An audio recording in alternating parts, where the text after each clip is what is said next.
malam untuk kita semua. Terima kasih atas kesempatan yang diberikan kepada saya. Perkenalkan, nama saya Clarine, NIM 1703080009, jurusan Sosiologi kelas A reguler sore, mata kuliah Sosiologi Terapan. Di sini saya akan membahas buku review ke-13 tentang perkenalan informasi sebagai politik. Informasi sebagai politik, eksploitasi, dan pembebasan sekarang menjadi pusat abad ke-21. Tanda-tanda ini ada di sekitar kita. Privasi, implikasi Google dan Facebook, persyaratan layanan, tak berjuang, yang kami tidak membaca tetapi yang terluas sering mengklaim hak atas informasi kami, dan awan yang tidak pernah turun dari bawah, awan yang menyedihkan, pemblokiran otomatis situs web yang diberlakukan oleh ICP, sentrifugal di Iran berputar di luar kendali untuk meledak karena cacing Stuxnet, bendungan hijau dan freewheel besar di Cina, di NSA memata-matai semua orang. Semua ini dan banyak lagi adalah tanda-tanda informasi politik pada inti hidup di abad ke-21. Terkadang, contoh dan peristiwa ditentukan bersama, seperti ketika beberapa menyatakan perang informasi pada tahun 2010-2011. Pada saat itu, ada kontroversi kabel Departemen Luar Negara AS yang bocor oleh Wikileaks, dan kemudian pembalasan pemerintah AS oleh proksi ketika perusahaan seperti Masker Carmenerik layanan mereka ke Wikileaks. Pembalasan online terhadap serangan segera diikuti dengan upaya untuk menutupi Mastercard dan situs web perusahaan lain. Front kedua dibuka ketika sedikit kemudian halaman web dihitakan di seluruh dunia sebagai protes terhadap undang-undang akan dibawa berbagai macam seperti SOPA, PIPA, ACTA yang dianggap menciptakan sensor internet yang lebih besar. Di sekitar waktu yang sama, hacker dalam gerakan Anonymous menciptakan perawatan digital paket yang menawarkan janji komunikasi yang aman ke Tunisia. Pengunjung rasa saat musim semi Arab beralih ke gigi tinggi.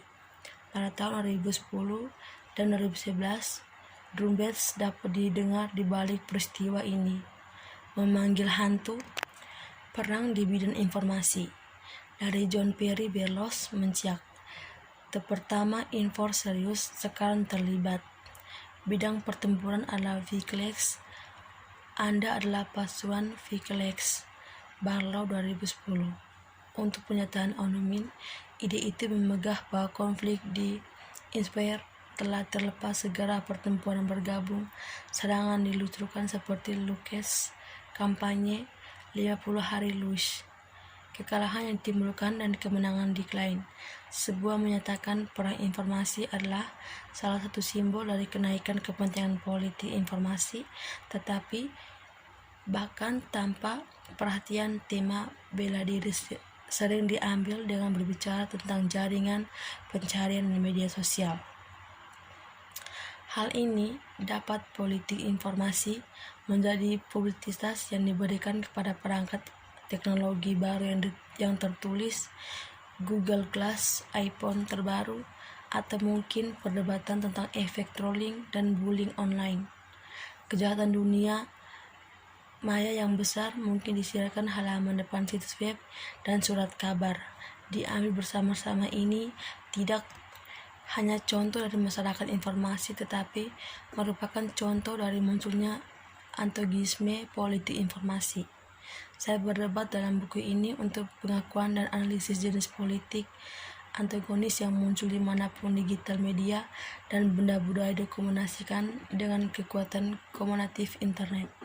Saya membuat argumen ini sementara memastikan bahwa informasi ini politik, tidak menggantikan dan tidak terputus dari perjuangan lain, seperti perjuangan pahit yang sedang berlangsung.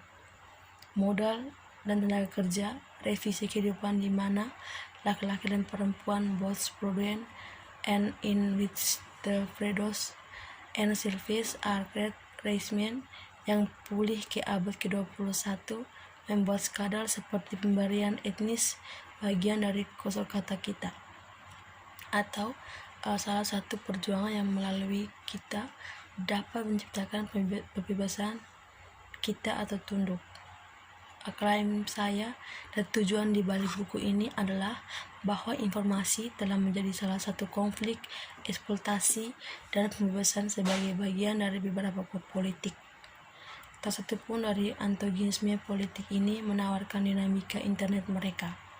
Untuk memahami tanpa analisis yang keduanya berfokus pada alam dan menghubungkan alam itu dengan dinamika yang mengalir dari jenis-jenis lain eksploitasi.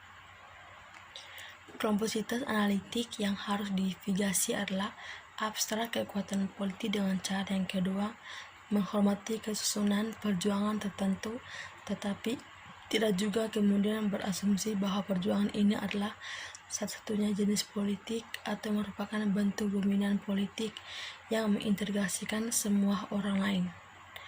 Kompleksitas seperti ini akrab dalam sejarah perlawanan dan pembebasan seseorang, hanya perlu mengingat saling tetapi juga hubungan antara feminisme dan sosialisme untuk mengakui bahwa masalah pemikiran ini telah terjadi sebelumnya.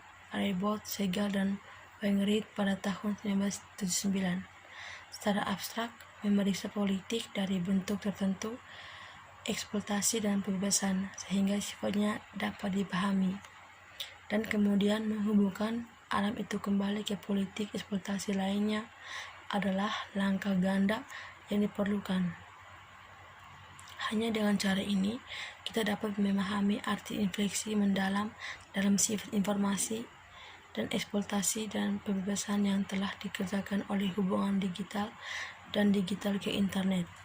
Hal ini penting, bahkan pada tahap awal ini, untuk menjadi jelas bahwa analisis saya karena dibingkai dalam berbagai bentuk kekuasaan dan eksploitasi, tidak dengan alasan bahwa politik informasi adalah masker atau konflik politik yang akan mendamai dan mengintegrasikan semua bentuk eksploitasi dan pembebasan. Sebaiknya saya berdebat bahwa ada banyak bentuk eksploitasi dan begitu juga pembebasan. Di antaranya, kita sekarang harus menghitung informasi. Tidak ada satupun bentuk eksploitasi yang diharapkan mencakup semua orang lain. Ahli-ahli, beberapa analisis eksploitasi dan kekuasaan diperlukan. Di tengah-tengah eksploitasi ini, beberapa argumen saya berusaha untuk menemukan kesenaian informasi sebagai bentuk eksploitasi dan pembebasan dalam abad ke-21. Sementara juga tidak menyangkal pentingnya eksploitasi dan pembebasan lainnya. Bagaimana politik yang berbeda ini, antagonisme antara berhubungan dan mungkin atau mungkin tidak berhubung adalah masalah lebih lanjut yang akan diperiksa sebagai berikut. Tapi terlalu banyak yang telah dikatakan sudah. Apa itu antagonisme politik? Dan jika ada beberapa antagonisme seperti itu, apa artinya berbicara tentang banyak antagonisme politik yang merupakan politik pembebasan? Selain itu, apa yang disebut dengan digital dan internet? Dengan begitu banyak pemikiran dan analisis yang sudah dikhususkan untuk mereka, pasti mereka bisa lebih jelas didefinisikan. Bab pertama ini akan menjawab pertanyaan-pertanyaan tersebut dengan membingkai informasi sebagai politik dengan cara berikut. Yang pertama, garis besar singkat antagonisme politik sebagai bidang penindasan dan pembebasan akan diberikan. Kedua, masalah pemahaman informasi sebagai antagonisme akan diuraikan dalam dua bagian. Pertama, dengan mendefinisikan informasi, dan kedua, dengan menguraikan konstruk informasi tertentu yang dibentuk dengan digitalisasi, digital internet. Akhirnya, dalam bab ini, saya akan melihat seluruh argumen buku dengan dipendapatkan menjadi 8 prinsip. Ini akan menyajikan peta luas pertama informasi. Politik yang berbab berikut akan memeriksa dan menetapi secara rinci.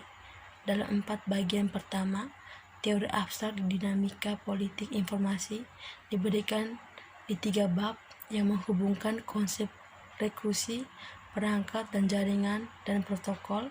Kedua, pola berulang tertentu dinamika ini akan diperiksa. Sekali lagi dalam 3 bab, sebagai platform secara khusus melihat awan, sekuritasi, dan media sosial. Ketiga, studi kasus tertentu akan memberikan contoh konkret politik informasi.